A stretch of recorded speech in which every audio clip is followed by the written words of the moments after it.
I don't want to be beholden to an idea I had 4 months ago just because I wrote it down. Like, I don't want to do what I thought. I want to do what I think. And the other problem with a roadmap is basically a promise document. And now you are essentially on the hook to do the things you thought were going to matter. Because I know people are going to email you and ask you, so let's just answer it here. You mentioned beta testers. For someone who's like, I want to be a beta tester, tell us what you're going to say to them. Welcome to REWORK, a podcast by 37 Signals about the better way to work and run your business. I'm Kimberly Rhodes from the 37 Signals team, joined by Jason Fried, co-founder and CEO. This week, we are talking a little bit about the refinements that we make before launching a product. We've mentioned several times that we're working on a new product called Fizzy. And as that product wraps up, there's all kinds of bug fixes and redesigns and lots of other details that we wrap up before we go live. So Jason, I thought we would talk a little bit about that, kind of where we are in the process. Tell me, I don't know what I want you to tell me. Hold, please. I'll talk about like the 11th hour, as I would call it, right? Perfect. Which is, we're not quite there, but we're also there. I would say, like, we're not quite there in that we don't have an exact launch date. So, there's not really time that we're measuring here, but we're very close to being done with version 1.0. And as always tends to happen, and I always think it's a good sign, is that like as we get close to getting very real, which is like launching the thing, we have all sorts of ideas that we want to try and change and tweak and adjust, because nothing really makes you take things seriously like getting real with it. It's very easy in months and months ahead of launch to kind of explore and play and whatever, and you should do all those things. But there's a point where you're like, okay, we're about to get very real with this thing, like, and it just clarifies your thinking and your perspective and your point of view like nothing else. It just compresses all the other stuff out, and what you're left with is like, what do we actually need to do here? Are we ready for this? Do we feel good about this? That whole thing. So we're kind of there now. And so things we're talking about like right now, for example, are, things like we're finishing the onboard, or actually not even finishing, we're beginning to look into a little bit more about onboarding, because so far we've been using it internally and we haven't had to sign up new users. And so you kind of get back into this onboarding side, which is like, what's the new user experience like? Sure. How should we do that? How should we finally solidify the business plan? Or we have an idea. If we've had an idea for this, now we have to kind of integrate it with the billing system. Which one are we going to use? Our own internal one? Are we going to try something else? There's a lot of questions that sort of come up near the end that you must answer now. Like, we probably should have answered some of these earlier, but in fact, in some ways, we're glad that we haven't, because what we're seeing is that we're actually changing our mind here in the 11th hour about a few different things. Like, one thing, for example, is authentication and sign-in.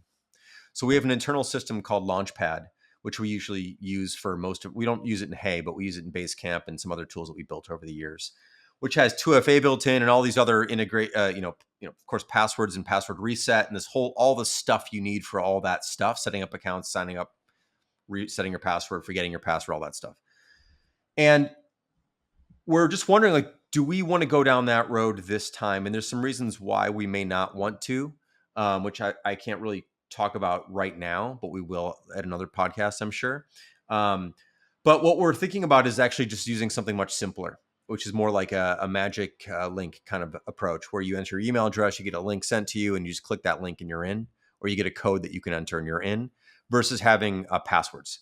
And we've tried this in the past, and it felt like it was too early. This was like years and years and years ago. People weren't used to it, but now more and more people are used to it. Yeah. And it actually simplifies a lot of stuff for us and for them potentially.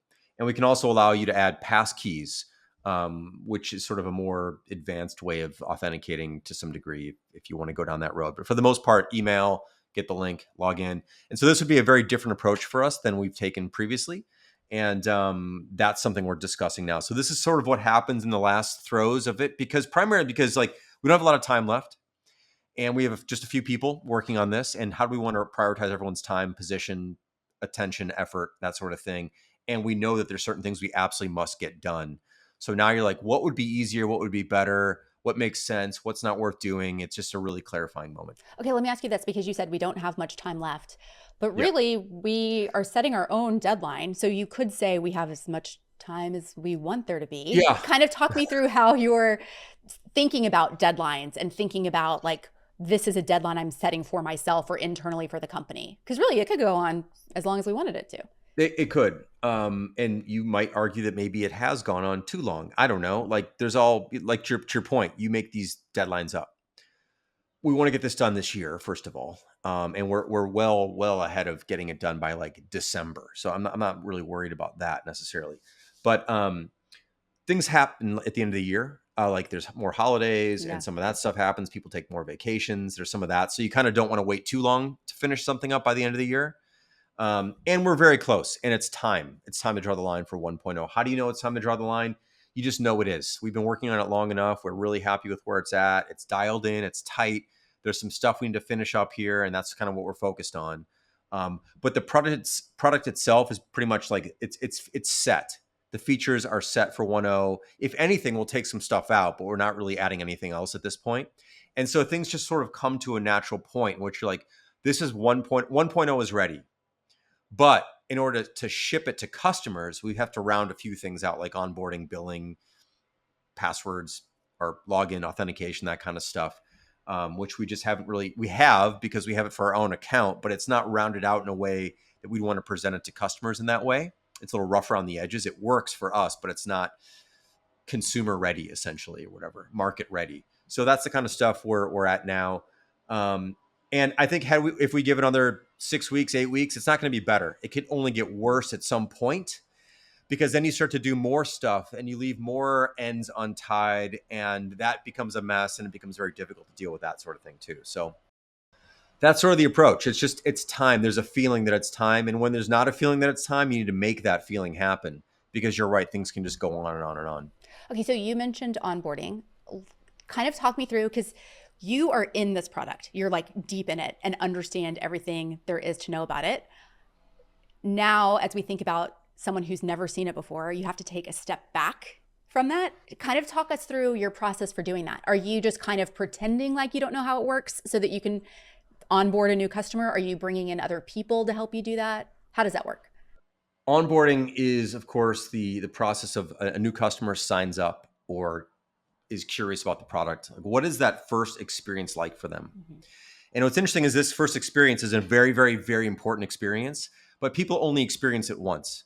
So it's kind of you put a lot of time into this thing that people like blow through and then it's over. Right. And it's kind of an interesting thing to do, but you kind of have to nail that. And I think with Hey, for example, we absolutely nailed it. It's the best onboarding experience we've ever made in any product. And we kind of raised the bar pretty high there.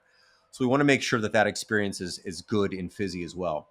Part of this is just the sign up process. Like, how much stuff do we have to ask you up front? We're trying to ask you as little as possible. Then that's not always the case. Sometimes you want more friction depending on the kind of product that you're selling. In this case, we just want people to get in. We have to think about what's it like to onboard. There's kind of two onboarding in a sense.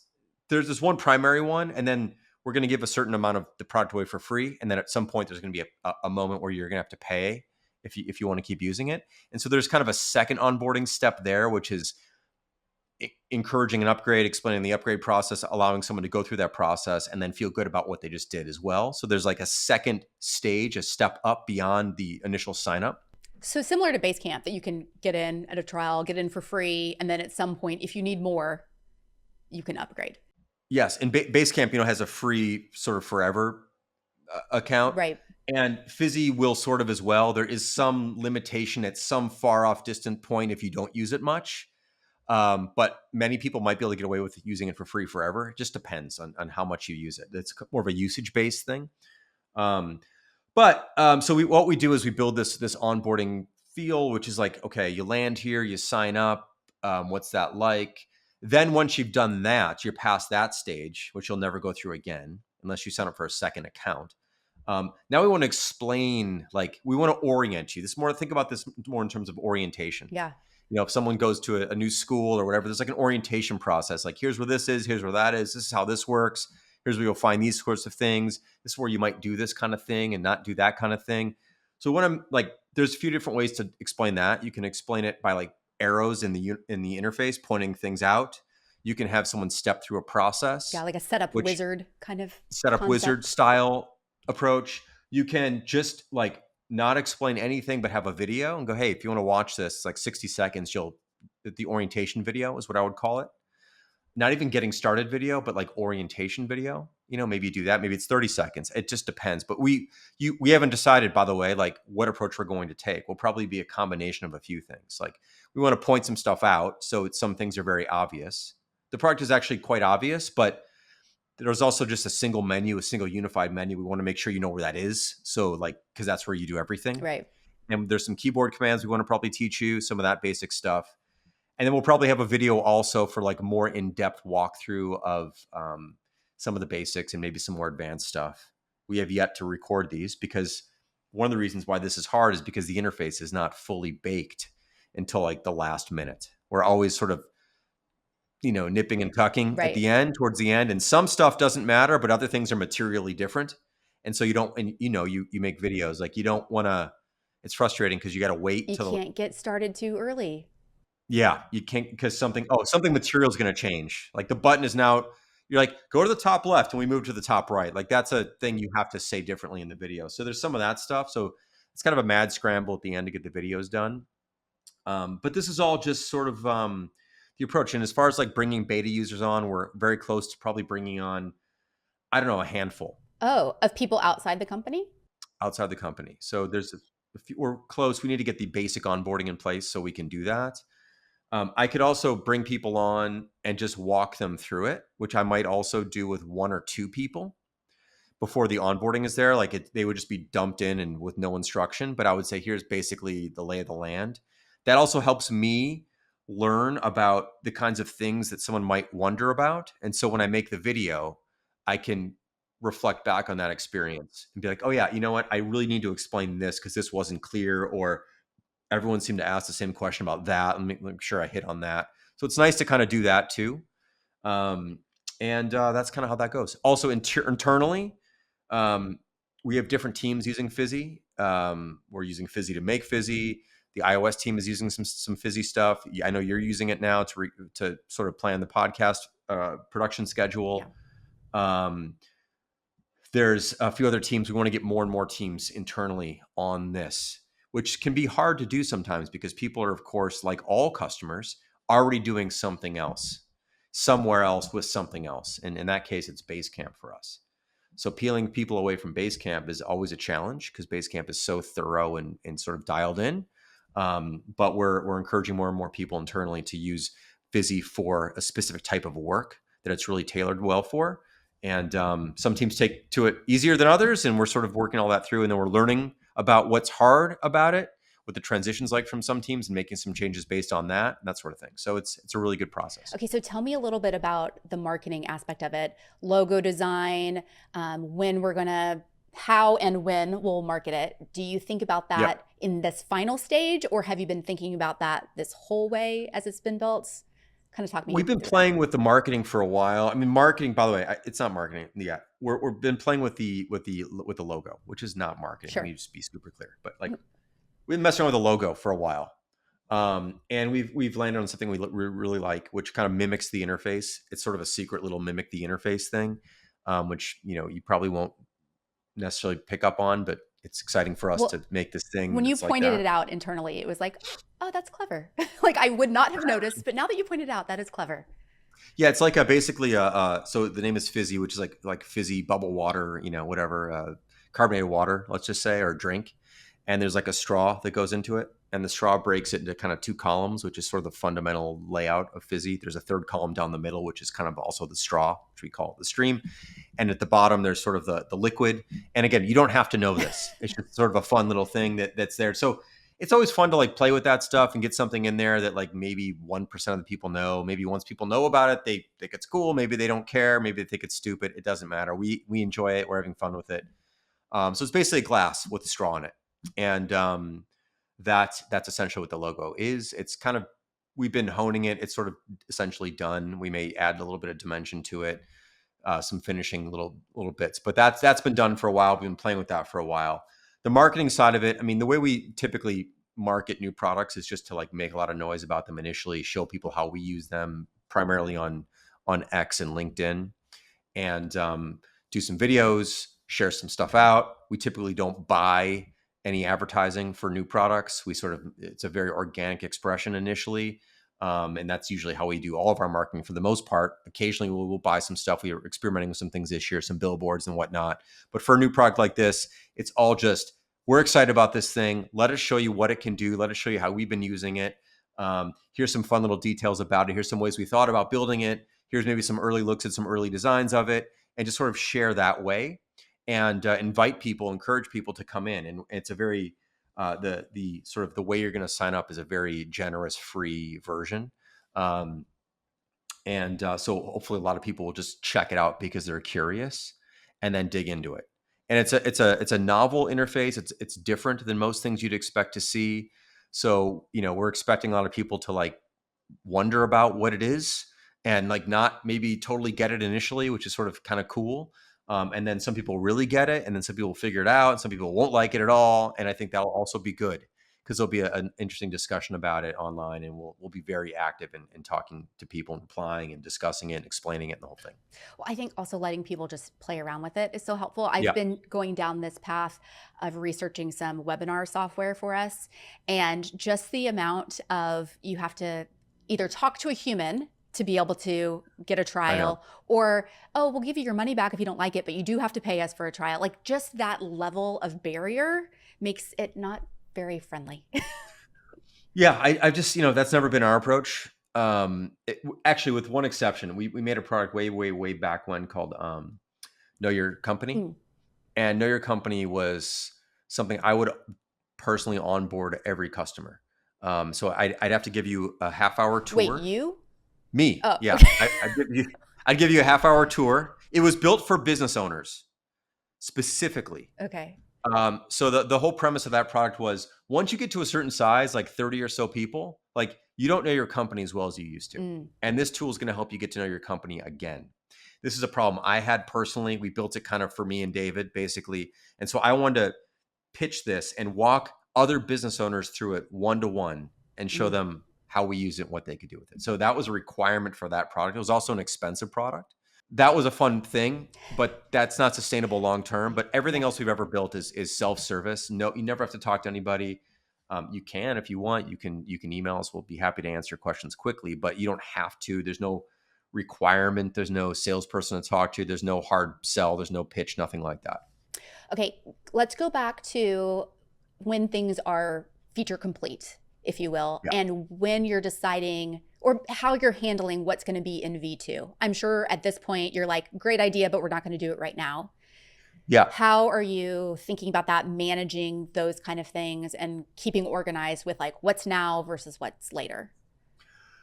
Yeah, so we always think of it like as 1.0, and then we internally think of it as 1.1. Mm. So we don't think of 2. 2 is too far down the road. Got it. 1.1 is like, what are some things that we'd like to do? We'd like to have gotten into 1.0, which we pulled back on for a variety of different reasons. Maybe we weren't sure about it.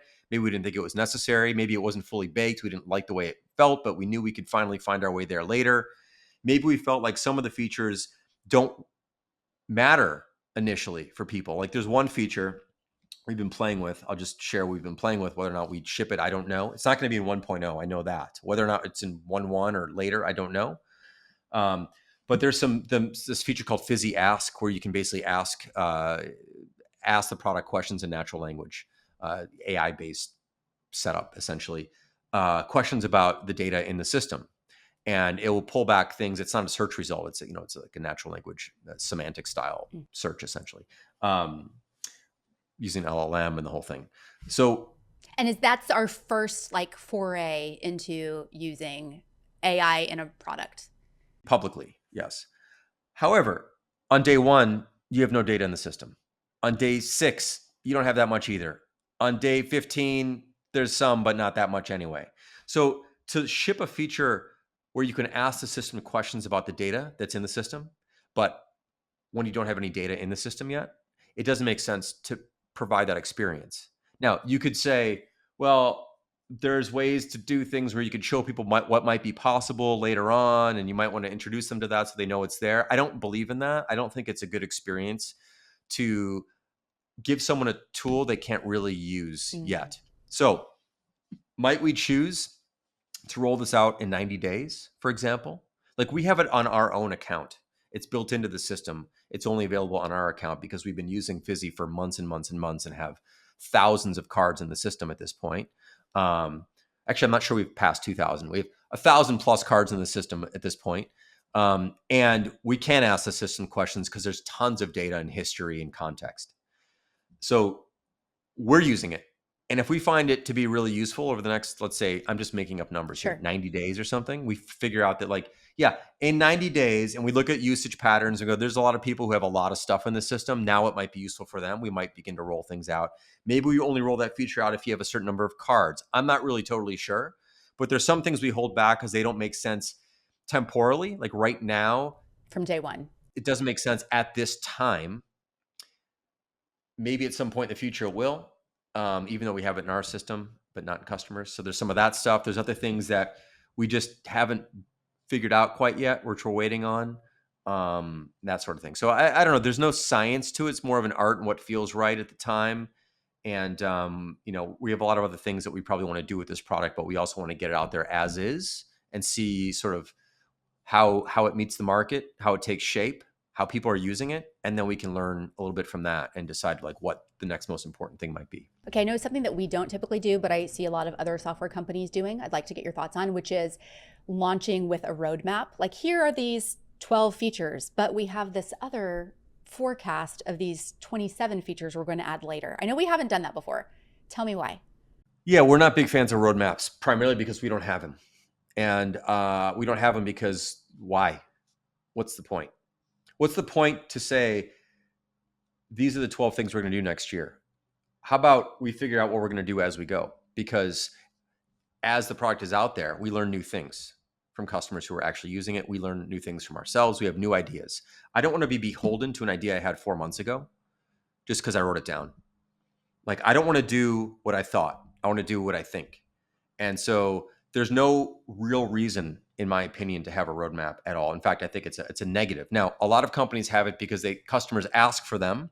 And so they think they have to placate customers by saying, this is where we're headed, and you should buy our product now because we're going to be down there later. I think that's disingenuous, frankly. I think people should buy the product for what it is today, not what it might become. Because you just don't know what it's going to become. And you also don't know how a company is going to actually ultimately implement this thing that they're promising 6 months from now. So I think it's just best to roll with it, ship it, keep an eye on it, use it intensely, see how other people are using it, learn from them, and then you'll have new insights along the way, and you'll continue to make the product better and better and better over time based on real actual usage, not imagined usage, real actual gaps you want to fill in the product, not imagined gaps you want to fill in the product. And also you're not beholden to making promises that you might change your mind on. And the other problem with a roadmap is basically a promise document. And now you are essentially on the hook to do the things you thought were going to matter. What happens if you find new things that you think are going to matter and you can't do those? I just don't like that approach. I don't think it's healthy. I don't think it's a good idea. I don't think it leads to better products either. And I think it ultimately leads to a lot of people running out of time, being frustrated, pushing things off, and then having to scramble at the end to deliver these things that you didn't really think that you thought were good ideas once, but may not be good ideas now. And if they're still good ideas, then just do them anyway. Yeah. Like, you don't need to publicly announce the things that you're going to do. Okay, I have 2 questions before we wrap up. Yeah. One, tell me about the team structure as it is now, as we're wrapping up Fizzy, and then what you imagine that structure to be after it's launched. Because obviously there's some version 1.1 things we want to work on. We have more than just one designer and one programmer working on this. Kind of tell me what it looks like at this last stage and then long term. What ends up happening near the end is there's a little bit more of a pile on in some ways. Historically, throughout the product, there's been initially one designer, one programmer, and we have 2 designers on it now, 2 programmers. Some programmers were part-time working other things, but now we're kind of like all in to finish this thing. So we've got 2 designers, and we have a few different programmers because there's a few different areas of the product that require some specialization at this point. Some infrastructure work, some product work. So there's a lot of stuff going on. So at this point, we all kind of pile in and get it to 1.0. After that, some people will come off people will remain, a team will remain, a core team will remain, so they can continue to improve the product, but people will back off of that. And we'll see where things go at that point. And then if we need to bring new people in, we'll do that. But typically we don't have to after we've shipped something like that. We maintain a team on the product. I'm also involved. David's involved. Brian, who's had a strategy, sort of involved as well. But I'm sort of working on the design side and the overall product side of things. David jumps in on technical decisions and some stuff he has to move forward infrastructure wise and some other sort of deeper technical choices that we're making about the product, and we'll kind of weigh in on those things. So there's a core permanent team. Some people dive in, some people dive out. It sort of just depends. Mm-hmm. But now more than ever, as we approach 1.0, more and more people are involved in it. Early on, there's fewer and fewer people involved in it. So what we don't do is say like throw a bunch of people at it early and then keep all those people on it. We start with a very, very small team that can move exceptionally quickly and has no overhead whatsoever. They just go. And we make a lot of changes in early exploration stuff. And then as we get more formalized, we begin to layer someone else in, layer someone else in, layer someone else in, and then we launch. Okay, perfect. And last question before we wrap up, because I know people are going to email you and ask you, so let's just answer it here. You mentioned beta testers. For someone who's like, I want to be a beta tester, tell us what you're going to say to them. I mean, we already have enough people. So there's been a number of people who've already made plenty of noise about wanting to try this. Some are going to come from the Basecamp community. We have a Basecamp community, which is run on Basecamp, which has, I don't even know how many people are in that. I think it's 2,000. Yeah, 2,000 plus. There's a handful of super fans in there, which we love those people. And we're probably going to roll it out to them first or cherry pick a few of them who are interested. And there's a few other people who've been on X who've been asking to be part of this. So we've got a nice small group.